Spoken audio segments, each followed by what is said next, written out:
I was woken by my alarm at 7 o'clock in the morning. I groaned loudly as I fumbled to turn the annoying sound off. Since I was not quite familiarized with the furniture setup in this room just yet, at last, I had to give up and get out of bed. The alarm was balanced on an unpacked box near the outlet, not within reach of my searching hand. I groaned again. First day of school, first day in the new house. How could I forget? Although my very pleasant dreams about sunny white beaches and the small house my mom and I had lived in might have had something to do with that.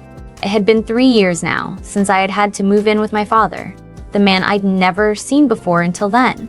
My mind shied away from the reason I had to live with my father. Getting out of bed, I hurriedly dressed in jeans and a black top, adding my mom's silver hanger on top. It was an angel's wing, designed so beautifully that you could see every feather to the very smallest detail. It was one of the few things of her I had left. Almost everything else she'd owned had been sold. My father hadn't cared one bit about any of it. At 15, at the time I had been too unsure of myself and mostly to overcome with grief to do anything about it. Downstairs, I hurriedly made breakfast in the huge fancy kitchen. It was empty and cold. The nanny would be here soon to prepare breakfast for my little brother and to drive him to school after that.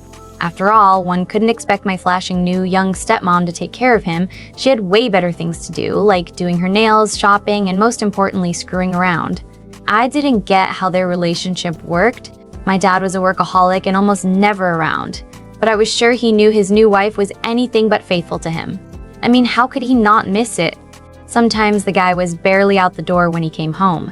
My father had a very well-paid-for job, but actually, I didn't know exactly what he did. It involved traveling a lot for him, and it had resulted in moving altogether 4 times already in the 3 years since I started living with him.